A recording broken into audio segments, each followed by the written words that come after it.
تھوڑا سی ایسی جگہ ہٹائی تو وہ دیگ نکل آئی، تو فرمایا پھر مٹھیاں سونے کی بھر بھر کے دیتے تھے۔ مجھے ایک صاحب کہنے لگے کوئی ایسا عمل بتائیں، کوئی ایسا عمل بتائیں کہ میں چاہتا ہوں میری 7 نسلوں میں رزق ختم نہ ہو، جو مہنگائی اور حالات اور پریشانیاں میں دیکھ رہا ہوں۔ کوئی ہے؟ 70 اولیاء نے فرمایا کہ جو بندہ یہ وظیفہ پڑھے گا اللہ کا عرش ہل جاتا ہے، لا علاج بیماریاں ہوں، دکھ ہوں، غم ہوں، قرضے ہوں، مصیبتیں ہوں، ناکامیاں ہوں اور پریشانیاں ہوں، اور ایسے حالات کے جو انسان کہے کہ بس اب تو موت ہی ہے، اس کے علاوہ کوئی راستہ نہیں، کوئی ایسی پریشانی ہو، اللہ کا نظام ہے کہ اس پہ وہ ملتا ہے جو انسان گمان نہیں کر سکتا، سوچ نہیں سکتا۔ یہ فیصل آباد کے ساتھ مامو کانجن میں ایک درویش ہوتے تھے، صوفی عبداللہ صاحب رحمۃ اللہ علیہ، بڑے اللہ والے تھے، درویش تھے، اللہ سے مانگتے تھے، اللہ دے دیتا تھا۔ تو مجھے ان کے ایک شاگرد نے بتایا، اردو بازار لاہور میں ہوتے تھے، کہنے لگے کہ میں ایک دفعہ گیا تو مجھ سے فرمانے لگے کہ میرے سارے کے سارے طالب علم استاد جمع ہو کے آ گئے کہ ہمارے جو ہے وہ ہمارے راشن نہیں، کھانا پینا کچھ نہیں، تنخواہیں نہیں ملی، سب چیز ختم ہو چکی ہے، تو اب ہمیں اجازت دے دیں، آپ کے پاس تو ہے نہیں۔ اچھا فرمایا مجھے چند دن دے دو، جتنے اور دن صبر کر لیا، چند دن مجھے دے دو۔ تو فرمایا پھر بیٹھ گئے مصلی، اور جو سورۃ فاتحہ پڑھی نا جب آتے تھے نا، ایاک نعبد و ایاک نستعین، اس کو جو وجدانی کیفیت کے ساتھ، دل کی گہرائیوں اندر کے درد کے ساتھ پکارتے تھے، اتنی دردنا، اتنا درد، اتنا غم، اتنا درد، اتنا غم جو پکارتے تھے کہ ایسے محسوس ہوتا تھا کہ زمین ساری کی ساری ہل رہی اور ہر طرف ایک نظام چل رہا ہے۔ اور جب پھر اس صورت کو پورا کرتے تھے، پھر سورۃ فاتحہ پڑھتے تھے، اور جب پہنچتے تھے ایاک نعبد و ایاک نستعین، اور پھر ایسے ہی جو ہے اس کو دہراتے تھے۔ پر بات یہ ہے وہ دعا پڑھتے نہیں تھے، مانگتے تھے۔ ایک ہے دعاؤں کا پڑھنا، ایک ہے دعاؤں کا مانگنا۔ وہ دعا پڑھتے نہیں تھے، مانگتے تھے، اور اللہ مانگنے والے کو دیتا بھی ہے، اللہ مانگنے والے کو عطا بھی کرتا ہے، اور اللہ کی رحمت مانگنے والے کے ساتھ سدا رہتی ہے، ہمیشہ رہتی ہے۔ وہ دعا پڑھتے نہیں تھے، مانگتے تھے۔ بس کہا کہ ایسے مانگے، ایسا مانگا، ایسا مانگا کہ اللہ پاک کو ترس آیا۔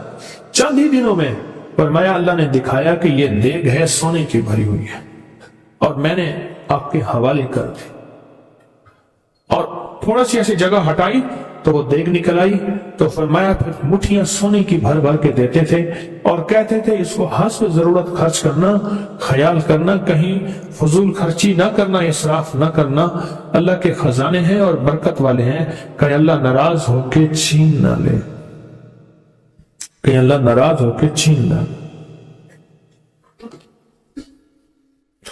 مجھے ایک صاحب کہنے لگے کوئی ایسا عمل بتائیں، کوئی ایسا عمل بتائیں کہ میں چاہتا ہوں میری 7 نسلوں میں رزق ختم نہ ہو، جو مہنگائی اور حالات اور پریشانیاں میں دیکھ رہا ہوں۔ کوئی ہے عمل؟ میں کہا بالکل ہے۔ میں نے کہا روزانہ 40 منٹ بیٹھ، 40 منٹ صبح دوپہر شام، جو تیری تنہائی کا وقت ہو، کہ یا اللہ دنیا میں ایسی جگہ کوئی کہیں ہوتی، اکیلے بیٹھے رہتے یاد تیری دل نشی ہوتی، اکیلے بیٹھے رہتے یاد تیری دل نشی ہوتی۔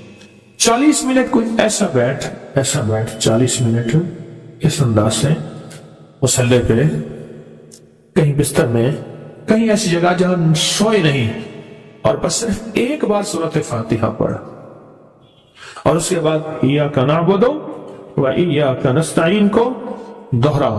جاگ رہے ہیں، دیکھتے رہیں، مجھے دیکھتے رہیں، میں آپ کو دیکھتا رہوں۔ آپ اللہ کے اور اس کے حبیب کے مہمان ہیں، آپ کو دیکھنا بھی ثواب ہے، آپ کو دیکھنا بھی ثواب۔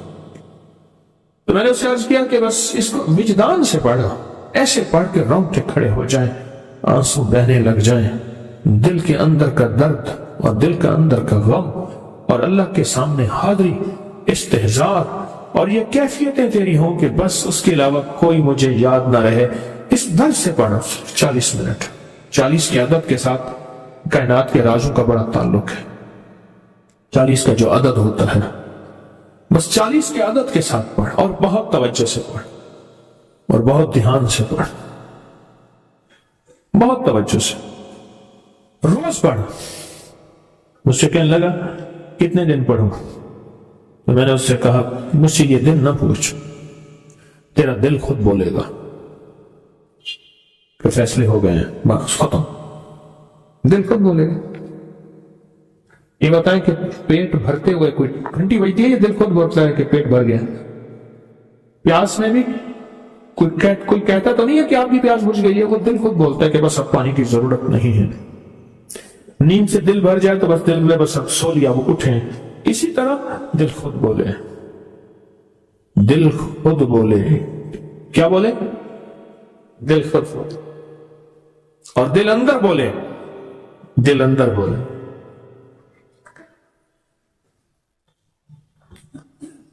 کہ اللہ پاک جل شانہ نے نسلوں کے لیے رزق کی عزت، دولت، برکت کے فیصلے کر دی، بس دل بولے۔ کتنے دیر کر؟ اب یہ تیری اپنے مانگنے میں ہے، اب یہ تیری اپنے مانگنے میں ہے۔ مانگنے میں کمی ہے تو دل نہیں بولے گا، اگر مانگے گا تو پتہ نہیں دنوں میں یا ہفتوں میں، جتنے دنوں میں فیصلہ ہو جائے گا، فیصلہ ہو جائے گا۔ اور میں نے اس سے کہا کہ یہ میری پردادا کے پردادا کا عمل ہے، ان کا یہ عمل ہے، میرے پردادا کے پردادا کا عمل، جو ہماری خاندانی یادداشتوں میں یہ لکھا ہوا ہے۔ اور فرمایا اگر یہ کوئی بندہ کر لے، اللہ نسلوں کا رزق اللہ سے منوا لے۔ اور میں نے اس سے کہا خیال کرنا، رزق کے روحانی ساتھ منوانا، رزق کے روحانی ساتھ منوانا، رزق کے روحانی ساتھ منوانا، ورنہ دولت، مال، چیزیں مل جائے گی، جس کے بارے میں کہا جاتا ہے کہ بعض بندے ایسے ہوتے ہیں اللہ پاک ان سے لقمے نہیں چھینتا، سجدے چھین لیتا ہے۔ اللہ ان سے لقمے نہیں چھینتا، کیوں؟ رزق جسمانی دوسرے لفظوں میں مل رہا ہے، اور رزق روحانی اللہ چھین لیتا ہے۔ یہ جو آج آپ بیٹھے ہیں تسبیح خانے میں اور میں بیٹھا ہوں، یہ ہم روحانی دسترخوان پہ بیٹھے ہیں۔ یہ بہت بڑا دسترخوان لگا ہوا ہے، یہ دسترخوان ہے۔ سنا ہے در یار پہ بڑی دھوم ہے، سنا ہے در یار پہ بڑی دھوم ہے، وہاں عاشقوں کا ہجوم ہے۔ یہ روحانی دسترخوان ہے، میں بھی خود محتاج ہوں، یہ روحانی دسترخوان ہے۔ تو میں نے اسے عرض کیا کہ ایک دسترخوان نہیں مانگنا، دونوں مانگنا، رزق روحانی بھی، رزق جسمانی تو اس کو بھی ملتا ہے جس کو کلمہ نصیب نہیں ہوا، رزق جسمانی تو اس کو ہی ملتا ہے جس کو کملی والی کی غلامی نصیب نہیں ہوئی، رزق جسمانی تو اس کو ہی ملتا ہے جس کے ماتھے پہ شقاوت لکھی ہے، رزق جسمانی تو اس کو ملتا ہے جو اللہ کا نافرمان ہے، رزق جسمانی تو اس کو ملتا ہے جو اللہ کے وجود کا انکار کرتا ہے، رزق جسمانی تو اس کو ہی ملتا ہے جو آخرت اور قبر کا انکار کرتا ہے، رزق جسمانی تو اس کو ملتا ہے جو جنات اور برزخ کا انکار کرتا ہے، رزق جسمانی تو اس کو ملتا ہے جو خود کملی والد کی نبوت کا انکار کرتا ہے، وہ تو بے بہا لوگ ہیں، ان کو ملتا ہے۔ پر تجھے بھی صرف رزق جسمانی ملا اور اللہ سے یہ منوا لیا، نہ یہ نہ منوانا، اللہ سے کہنا ہے اللہ رزق روحانی بھی دے اور رزق جسمانی بھی دے، دو رزق اکٹھے عطا فرما۔ کون سا رزق؟ رزق اور رزق جسمانی بھی دے۔ کہیں ایسا نہ ہو کہ میری نسلوں میں صرف مال، دولت اور چیزیں ہوں اور تیرا نام اور تیرے حبیب کا نام نہ ہو، تیرا نام اور تیرے کملی والے کا نام نہ ہو، تیرا نام اور تیرے دوستوں کا نام نہ ہو، تیرا نام اور تیری آل و اصحاب کا نام نہ ہو۔ کہیں ایسا نہ ہو میں محروم ہو جاؤں، مجھے آل اور محمد اور آل محمد اور اصحاب محمد کی نسبتیں یہ بھی ساتھ عطا کیے رکھ۔ میں نے اس سے کہا کہ دو چیزیں مانگنا۔ اچھا قدرت کا نظام ہے، تو دیوانے بھی ہوتے ہیں، یقین والے ہوتے ہیں، آپ جیسے آپ مخلص بیٹھے ہیں، اور پوری دنیا میں ہمارے ساتھ اس وقت مخلص بیٹھے ہیں جو ہماری آج کی محفل میں شریک ہیں، ہوتے ہیں دیوانے۔ اس نے یقین سے پڑھنا شروع کر دیا، مجھ سے کہنے لگا ایک وقت ایک جگہ ہو بہت بہتر۔ میں نے اس سے کہا، میں نے کہا پھر بھی اگر ایک وقت ایک جگہ میسر نہ بھی ہو تو اگر عمل کسی وقت چوک جائے، عمل کی جگہ چوک جائے، عمل کا وقت چوک جائے، مجبوری میں نہ ہو تو بہتر ہے، پر توجہ نہ چکے، دھیان نہ جائے، استحضار نہ جائے، یقین نہ جائے، اور سچا یقین ہو، سچا یقین کہ میرا اللہ خود کہتا ہے یہ مانگنا بھی تو اسی نے دیا ہے نا، اسی نے مانگنا دیا ہے. جب اس کریم نے مانگنا ہی خود دیا ہے تو عطا بھی خود کرے گا. نہیں خوف نار جہیم کا کہ کرم ہے مجھ پہ کریم کا، وہ خود عطا کرے گا مجھے. اس نے مانگنا دیا دے گا. یقین ہو ایسا ایسا ایسا ایسا، اتنا زبردست یقین ہو، اتنا یقین ہو اللہ کے ملنے پہ اور اللہ کے مانگنے پہ، اتنا یقین ہو کہ گمان اور خیال سے بالا تر یقین ہو، بہت زیادہ یقین. یاد رکھیے گا میری بات، میری طرف دیکھتے رہیں. یاد رکھیے گا جس کو ملا ہے یقین کی طاقت میں ملا ہے، اور جس سے چھنا ہے بے یقینی نے اس سے سب کچھ چھین لیا. بے یقینی نے اس سے سب کچھ چھین لیا ہے. جس کو ملا ہے یقین کی طاقت سے ملا ہے. یقین ہو کہ میں کر رہا ہوں اور اللہ مجھے دے دے گا. کہا کہ کیسا یقین ہو؟ کہا جیسے بکری کے تھن دودھ سے بھرے ہوئے اور میں کہوں کہ میں ہاتھ سے دباؤں گا اور دودھ نکلے گا، اس سے زیادہ یقین. اور کہا کس سے زیادہ یقین؟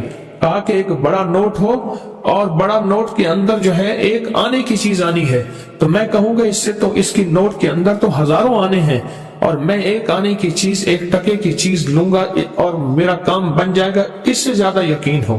اور اس سے کہیں زیادہ یقین ہو کہ سخت پیاس ہے اور میں پانی کو دیکھوں اور پانی کو دیکھتے ہی مجھے یقین ہو کہ اس سخت پیاس میں میرا پیاس بجھ جائے گی، پیٹ بھر جائے گا. اس سے کہیں زیادہ یقین ہو. میں پھر بھی یقین کو نہیں سمجھا سکا، علم بھی محدود ہے، الفاظ بھی میرے پاس محدود ہیں. اس سے کہیں زیادہ یقین ہو، اس سے کہیں زیادہ یقین اور بہت زیادہ یقین. اتنا یقین ہو. کیا خیال ہے؟ آپ چاہیں گے اپنی نسلوں کے لیے وقت، رزق، نصیب اور مقدر منوا لیں؟ کیا خیال؟ وہ بڑا کریم ہے. میں نے ابھی نہیں بتایا کہ قرآن کا واقعہ سنایا، حضرت موسیٰ اور خضر علیہ السلام کا قرآن کا واقعہ سنایا کہ ان کی 7 نسلوں کا جو ابا تھا نا، وہ 7 نسلوں میں پہلے والا ابا، دادے کے دادے کے دادے کا دادا، ٹھیک، وہ نیک تھا، وہ دعائیں مانگتا تھا، وہ اللہ کے ساتھ تعلق میں تھا، اس کا تقوی تھا. وہ اس کی نیکی کا اثر، اس کی نیکی کا اثر، اس کی نیکی کا اثر نسلوں میں منتقل ہوا، نسلوں میں منتقل ہوا. پڑھ لیں، مانگ لیں، اللہ سے کر دیں کہ اللہ میرے لیے اور میری نسلوں کے لیے رزق روحانی اور رزق جسمانی کے فیصلے کر دیں. رزق روحانی اور رزق جسمانی کے فیصلے کر دیں. شاہ عبد الرحیم تھے، شاہ ولی اللہ رحمۃ اللہ علیہ کے والد محترم. انہوں نے شاہ ولی اللہ سے کہا بیٹا میں تجھے روحانی مشقیں کرا رہا ہوں، ایک مشق ایک بھی کر لے، اپنے لیے اور اپنی نسلوں کے لیے اللہ سے رزق منوا لے.